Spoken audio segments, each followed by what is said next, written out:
며칠 전, 그러니까 2021년 12월 2일 화요일 날에 제주에 있는 서귀포시 앞바다에서 30kg이 넘어가는 그러한 고기 중에서는 제일 맛있는 고기인 다금바리가 낚시로 잡혔다고 해서 화제가 된 그런 뉴스가 올라왔었습니다.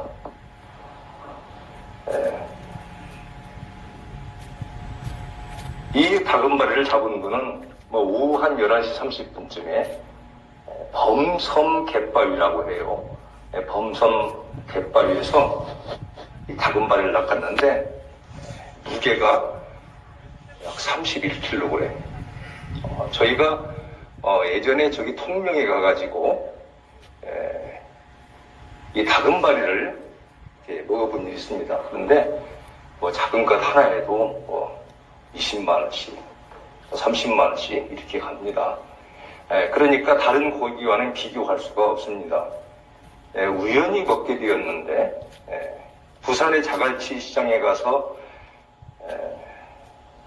그 고기들을 그 다음날인가 또 회를 좀 더 먹자고 그래서 1박 하고 난 뒤에 신학생들이 부산에 갔는데 그 전날 밤에 다금바리를 한 첩씩 먹어본 맛에 부산 자갈치 시장에 있는 고기가 비교할 수 없이 맛이 없는 걸 느낀 일이 있습니다.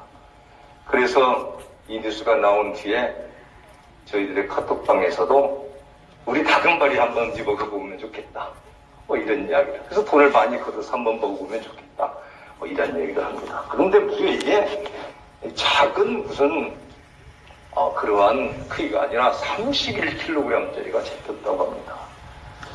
이 사람은 미끼를 문 순간에 이건 완전히 큰 놈이 왔다. 그런데 다행히도 낚싯줄이 150kg짜리까지 견딜 수 있는 그런 아주 좋은 낚싯줄을 그날 쓰고 있었다고 합니다. 그 낚싯줄이 아니었다면 이 고기를 끓일 수밖에 없는 일이죠. 김재선 씨라고 하는 그 싱싱낚시의 그 대표자, 그러니까 뉴스에 나와 있는 겁니다.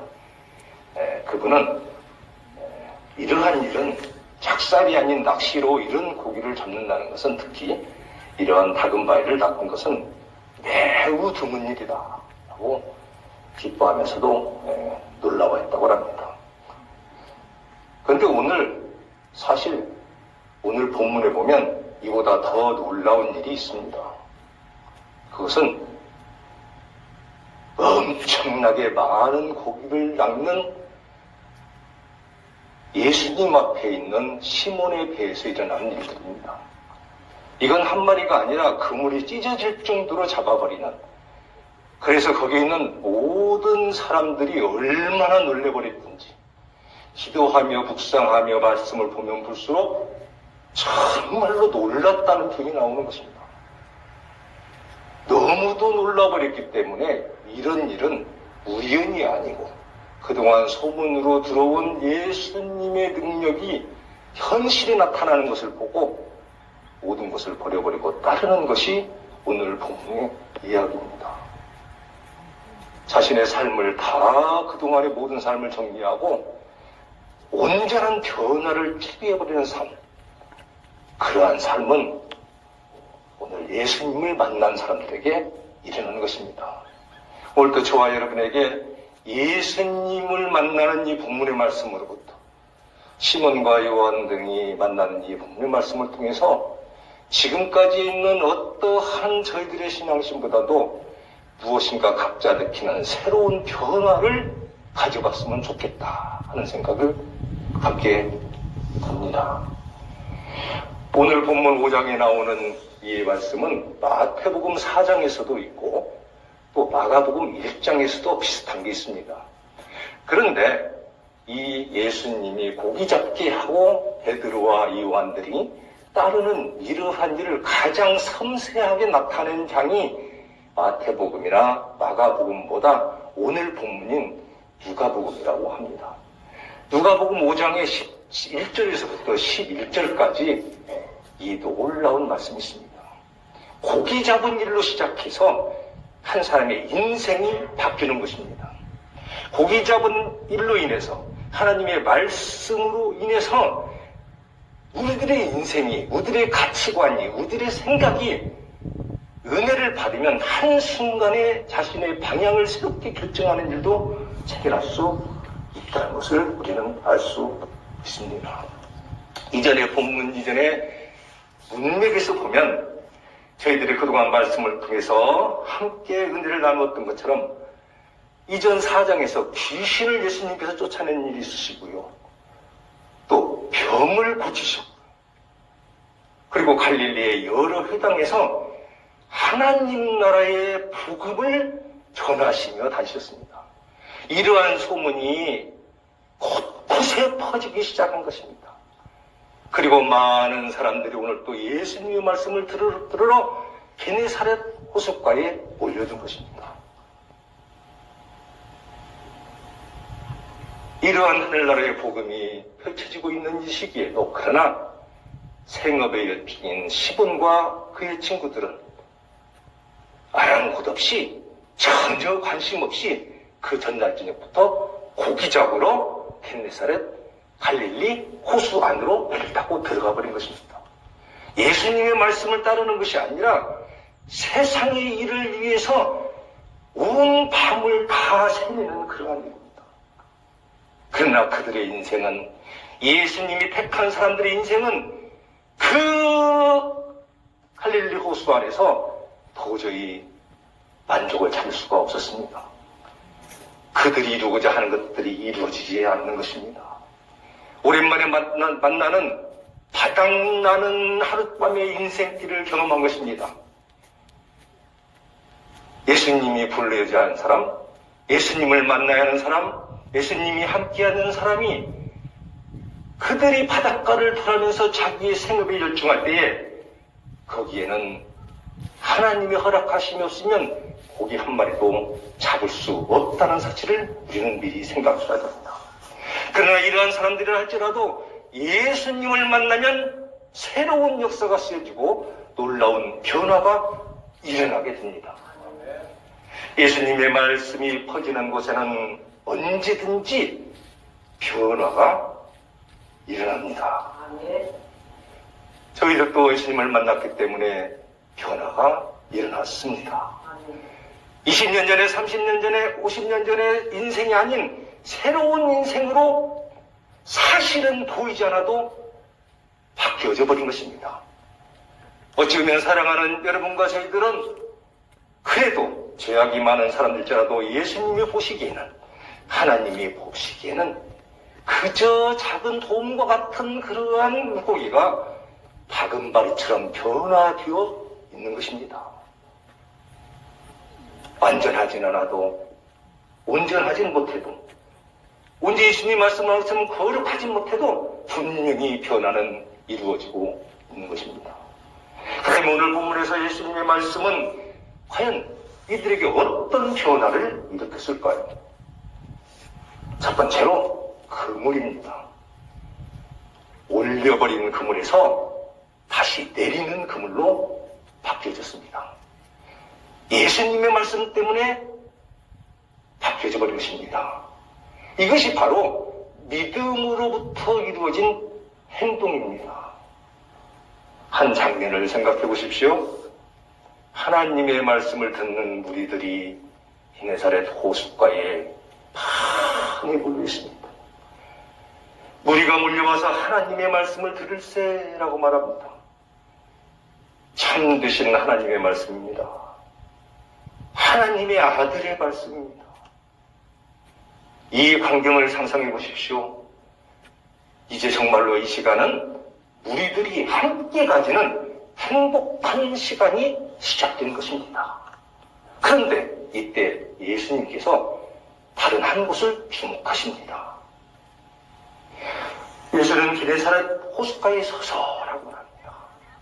긴네렛, 구약에서는, 또 마태복음에서는 갈릴리 바다, 요한복음에서는 디베레 바다라고 말하는 이 게네사렛 호숫가. 예수님은 말씀을 듣는 청중만 바라본 것이 아니라 다른 한 곳을 또 바라보시는 것입니다. 그리고 말씀해 보면 호숫가에 배 두 척이 있는 걸 말씀을 듣는 우리들만 보는 것이 아니라 예수님을 찾아온 사람들만 보는 것이 아니라 예수님을 그동안 버려두고 멀리 방황했던 사람들을 또 바라보는 것입니다. 그런데 배 두 척이 보이는 것입니다. 그 두 척을, 배 두 척을 눈여겨보십니다.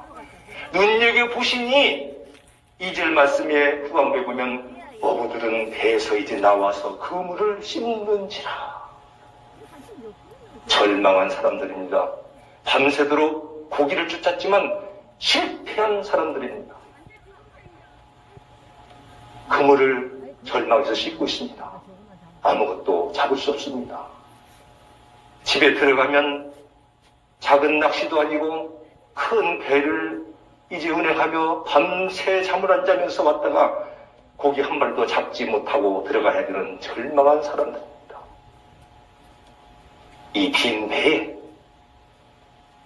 배를 향해서 예수님은 그들을 그냥 두지 아니하시고 그 큰 빈 배를 향해서 뚜벅뚜벅 걸어가십니다. 걸어가시더니 배 위로 올라가십니다. 예수께서 한 배에 오르시니 그 배는 시몬의 배라. 시몬이 실패하고 내린 배, 시몬이 좌절한 배, 좌절한 배에 예수님이 오르시는 것입니다. 우리 인생길에도 좌절한 배에 예수님이 올라와 주시기를 바랍니다. 내 배에, 우리 배에, 우리 삶 속에, 우리 교회에, 우리 가정에, 우리 직장에, 우리가 움직이는 모든 곳에 빈 배에 예수님이 올라오시기를 간절히 기도하며 살아가는 저와 여러분이 되기를 바랍니다. 예수님이 말씀하십니다. 육지에서 죽은 배를 떼라. 이제 많은 사람들을 불평하지 아니하도록 시몬의 배에 올라가셔서 거기서 다시 많은 사람들이 자기를 볼 수 있도록 배를 좀 더 멀리 띄우는 것입니다. 원거리 초점을 잡아야 많은 사람들이 더 볼 수 있기 때문이지요. 그리고 예수님은 배에서 말씀을 전하십니다. 예수님이 배에 오른 목적은 말씀을 전하시기 위함이십니다. 그물을 씻은 배를 다 접어두고 그물을 다 놔두고 그저 집으로 향하는 베드로와 요한 일행들이 그러한 일을 허락하지 않으시기 위해서 베드로의 배에 올라가셨습니다. 그들은 이제 집에 갈 수가 없습니다. 그들은 배를 정착시켜야 하지만 그 배가 어떻게 되는가도 봐야 되고 말씀을 들을 수밖에 없습니다. 예수님은 다시 말하면 이곳에 모인 모든 사람에게 이제 말씀을 전파하게 되는 것입니다. 이것이 예수님의 은혜입니다. 말씀을 들으며 시몬은 은혜를 받았습니다. 도대체 저분이 하시는 말씀은 무엇이냐? 도대체 저분이 하시는 말씀은 왜 내 가슴을 울리고 나에게 새로운 희망을 주느냐? 이 말씀은 분명히 우리의 말씀과 말씀 사이에서 주님은 우리의 가슴에 말씀하십니다. 은혜 받은 시몬, 당신이 이제 앞으로 나는 느낌이 오는데 당신이 나에게 무슨 말을 또 한다면 나는 당신 말을 그대로 믿고 싶다는 거예요. 당신은 하늘나라 말씀을 전했지만은 하나님의 말씀을 우리들에게 선포했지만은 나는 왠지 이제 당신의 마음이 믿음이 가고 내 절망한 한 구석에 당신이 나에게 다른 말씀을 던진다면 나는 당신의 말씀을 듣고 싶다. 이것이 바로 하나님의 말씀을 듣는 자들의 받는 은혜인 것입니다. 말씀하소서. 당신이 말한 대로 살아가고 싶습니다. 이렇게 작정하고 있는 그 마음에 한 분이 말씀을 외치니 그분이 바로 예수님이십니다. 깊은 데로 가서 그물을 내려, 깊은 데로 가서 그물을 내려.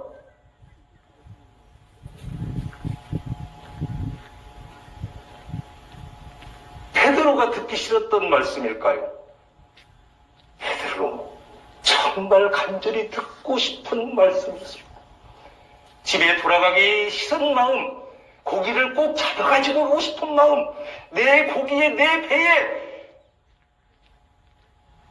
고기들을 내 빈 배에 가득 실어서 이 배가 넘치고 넘치는 풍성한 열매를 가지고 집에 돌아가고 싶은, 내 오늘의 낚시를 그렇게 마무리하고 싶은 간절한 마음속에 예수님이 말씀하시는 것입니다. 깊은 데로 가서 그물을 내려. 깊은 데가 아니라 더 깊은 데로 하라고 할지라도 앞으로 오전 내내 다시 한번 노력하라 해도 하고 싶은 마음의 준비가 된 베드로입니다. 그렇기 때문에 예수님의 말씀을 받아들이는 것입니다. 예수님은 이렇게 말씀하십니다. 올렸던 그물을 내려라. 제가 하나님 주시는 말씀 속에서 적어본 말씀입니다. 접었던 그물을 펼쳐라. 절망하는 현실을 뒤집어라. 베드로 그 말 듣고 싶었던 것입니다. 베드로 그의 눈에서는 눈물이 흐릅니다. 본문에 없지만 우리는 베드로가 흘리는 그 눈물을, 기쁨의 눈물을 받아들일 수 있어야 됩니다. 나 배를 돌려 저 바다로 다시 가고 싶다. 내 배에 고기를 가득 채우고 싶다는 것입니다. 5절에서 보면 시몬이 대답하여 이르되 선생님, 우리들이 밤새 새도록 수고하였으되 잡은 것이 없지만은 말씀에 의지하여 내가 그물을 내리리이다. 이것이 주님의 말씀에, 주님의 음성에 내 가슴의 마음이 공명화되어 받아들이는 사람들의 고백입니다. 다시 말하면 순종하는 사람이 되는 것입니다. 하나님의 말씀은, 예수님의 말씀은 그만큼 감동 있고 그만큼 진실되고 그만큼 온 게네사렛 호숫가를 울려버릴 수 있었던 말씀이기에 이 예수님을 생각하지 않고 고기 잡으러 갔던 이들도 완전히 예수 그리스도의 말씀에 순종하는 사람으로 바뀌어 버린 것입니다. 순종하는 사람으로 바뀌어 버렸기 때문에 고기를 잡으러 다시 가는 것입니다. 순종하는 사람으로 바뀌었을 때만 자신의 마음을 믿지 아니하고 자신의 결정을 믿지 아니하고 하나님의 음성대로 그대로 행동할 수 있는 사람이 되는 것입니다. 베드로는 말합니다. 내가 내리리이다. 내리리이다 하는 것은 칼라소라고 말씀이 헬라어로 되어 있는데 문법적으로는 미래 능동태 동사로서 강한 의조를 나타내고 있는 것입니다. 자신의 강한 의지가 담겨 있습니다. 내가 그물을 내리리이다. 베드로는 그런 사람이었습니다. 말씀을 듣고 믿음이 오는 사람이지. 말씀을 듣고 이렇게 변해버린 것입니다. 순종할 줄 아는 사람. 주님의 말씀에 자신의 생각을 꺾고 행동하는 사람으로 예수 그리스도의 말씀에 바뀌어져 버린 것입니다. 이제 그는 우리가 말씀을 시작할 때의 그 베드로가 아니라 지금의 그 베드로, 현재 이 시간에 베드로가 된 것입니다. 그는 이제 예수님의 말씀대로 살아가겠다고 결심하고 행동하는 사람이 되어버린 것입니다. 베드로는 자신의 배 위에서 가르쳐 주시는 예수님의 말씀을 주의 깊게 들었습니다. 그리고 예수님의 말씀이 권세가 있으시고 진실하다는 사실을 깊이 깨달았습니다. 그래서 내 삶에 적용하는 것입니다. 하나님의 말씀은 말씀으로 끝나서는 아니되는 것입니다. 하나님의 말씀은 우리에게 감동을 주시고 받은 감동은 우리의 삶 속에 적용되어야 하는 것입니다. 당신이 이제 말씀하시라. 나는 그대로 순종하겠다. 그래서 그는 이제 기쁨으로 다시 뱃머리를 돌리게 되는 것입니다. 즉, 올려졌던 그물은 예수님 말씀 때문에 다시 내려졌습니다. 또 어떤 변화가 일어났습니까? 본문에 보면 두 번째로 빈 배가 결국 가득 찬 배로 바꾸어져 버렸습니다. 이것이 두 번째 변화입니다. 6절에 보면 그렇게 하니 고기를 잡은 것이 심히 많아 그물이 찢어지는지라. 고기가 한 마리도 없던 그물이 고기로 가득 찬 그물이 되었습니다. 그물이 찢어지게 됩니다. 출렁거리는 그물, 언제나 그렇게 찢어질 수가 없었던 그물, 단단한 그물, 웬만한 큰 고기가 들어와도 그 속에서 도망치지 못한 정도로 강하게 만들어진 그런 물질로 만들어진 짜여진 그 그물이 찢어질 것 같다는 그러한 느낌을 받으신 저도 완전히 가득 차고 있습니다. 이 모습을 상상해 보십시오. 고기 잡힌 모습입니다. 깊은 곳에 가서 그물을 던졌더니 가득 고기들이 그 그물 속에 들어오려고 난리를 친 것입니다. 그래서 마치 들어갈 자리가 없는 모든 것을 다 밀고 들어가는, 우리들 어렸을 때 그 지나가던 그 학교 가리고 타던 시내버스처럼, 그 몇 대 안 되는 시내버스 타던 그 많은 사람들처럼 거기에 들어와서 가득 찬 것입니다. 그러한 그물 가득 찬 고기, 이러한 풍성한 고기를 상상할 줄 아는 저와 여러분이 되기를 바랍니다. 하나님의 말씀이 있는 곳에 고기들은 몰려듭니다. 하나님의 말씀이 있는 곳에 그물은 찢어집니다. 어디다 이 고기를 나눠주서 어디다 되냐고 고민해야 되는 시간이 있게 되는 것입니다. 우리 모두 여기 상상할 줄 아는 믿음의 하나님의 놀라운 은혜를 상상할 줄 아는 그런 상상을 가지고 나가는 저와 여러분이 되기를 바랍니다. 저는 어떤 때는 가끔 생각나는 청년 시절의 상상이 있습니다.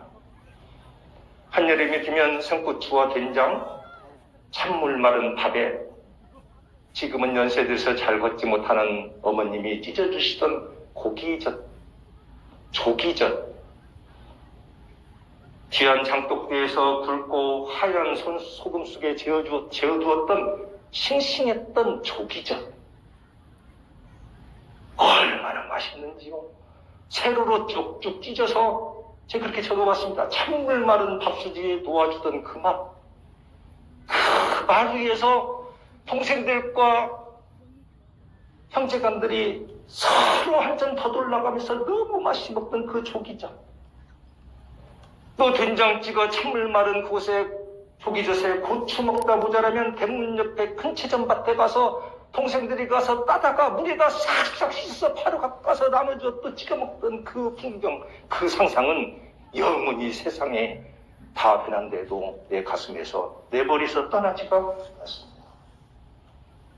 베드로는 빈 그물에 가득 찬 고기들이 뛰는 모습, 그물이 찢어지는 모습을 죽을 때까지 잊을 수 없었던 것입니다. 베드로의 분위를 그날 강렬하게 자극했습니다. 이것은 강렬한 자극은 인생을 바꾸게 되는 것입니다. 예수님으로 인한 기적입니다. 빈 배가 가득 찬 그러한 변화입니다. 여러분의 삶에서도 하나님의 말씀이 들어올 때 바다에 있는 많은 고기들이 여러분의 그물에 가득 채워져서 새로운 기적을 변화하는 여러분이 되시기를 바랍니다. 그렇게 돼서 결국 세 번째로 누구의 인생이, 시몬의 인생이 변해버렸습니다. 아래를 바라보던 사람이 위를 바라보게 되었습니다. 바다를 바라보던 사람이 이제는 하늘을 바라보는 사람이 되었습니다. 그래서 베드로는 인생관이 바뀌어집니다. 예수님의 무릎 앞에 구부렸다고 8절에 말씀하십니다. 시몬 베드로가 이를 보고 나서 고기 잡은 것으로 만족하는 것이 아니라 예수의 무릎 아래에 엎드려 이르되 주여 나를 떠나소서 나는 죄인이로소이다. 내가 오늘 느끼는 것은 당신은 하나님의 아들이요 나는 죄인이지 않은 사람입니다. 어찌 나 같은 사람을 당신 같은 거룩하신 분이 상대하려 하십니까? 나를 떠나소서. 그러나 저희들이 죄인이라고 고백할지라도 예수님은 저희들을 절대 떠나시지 아니하십니다. 주님은 말씀하십니다. 오늘도 나와 함께 가자. 너가 나와 함께 가기를 바란다. 너희 모두가 내 제자가 되기를 바란다. 주님은 같이 가시자고 말씀하십니다. 베드로는 말합니다. 나를 떠나소서. 나는 죄인이로소이다. 당신은 나 같은 죄인을 도와줄 필요가 없습니다. 그러나 주님은 계속 우리의 귓가에 같이 말씀하십니다. 나와 같이 가자. 욥기 42장 5절에 보면 그런 말씀이 있습니다. 내가 주께 대하여 귀로 듣기만 하였사오며 그러나 이제는 눈으로 당신을 주를 비옵나이다. 욥기 40장 6절에 보면 또 이런 말씀이 있습니다. 그러므로 내가 스스로 거두어드리고 티끌과 제 가운데서 회개하나이다. 그동안 고기 잡으면서 어디서 들려오는 이야기만 들었던 베드로와 요한들의 귀에 이제 눈으로 보는 예수님의 능력을 체험한 것입니다. 예수님의 음성을 귀로 들었습니다. 하늘나라의 음성을 귀로 들어보았습니다. 아니, 바다에서 일어나는 기적을 정말로 맛보았습니다. 하늘나라의 말씀을 전한다는 예수 그리스도, 귀신을 쫓아냈다는 예수 그리스도, 병자를 일으켰다는 예수 그리스도, 그를 오늘 아침에 베드로는 모두 경험해 볼 것입니다. 보십시오. 9절에 보면 모두 놀랐습니다. 이는 자기 및 자기와 함께 있는 모든 사람이 고기 잡힌 것으로 해서 놀랐다고 합니다. 10절에서 보면 세베대의 아들로서 시몬의 동업자인 야고보와 요한도 놀랐습니다. 모두 놀랐습니다. 어떻게 더 많은 표현을 할까요? 완전히 놀랐습니다. 그날 고기는 그렇게 잡은 것입니다.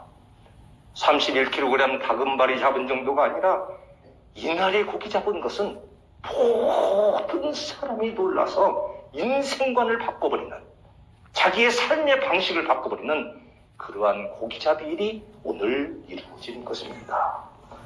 오늘 마지막에 드디어 이와 같이 하나님의 말씀을 맺었습니다. 11절에 보니 그들이 배들을 눕지에 대고 모든 것을 버려두고 예수를 따르느니라.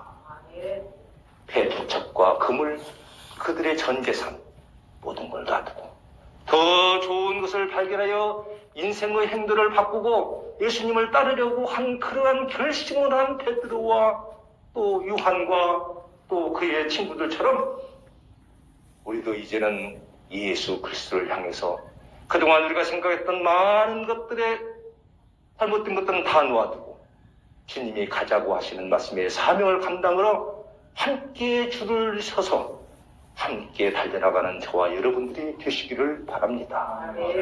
이제 인생의 영원한 인생길에 또 영원한 삶 속에 주님이 주시는 더 많은 고기들을 풍성하게 잡으시는 여러분들이 되시기를 예수님 이름으로 축원드립니다. 기도하시겠습니다.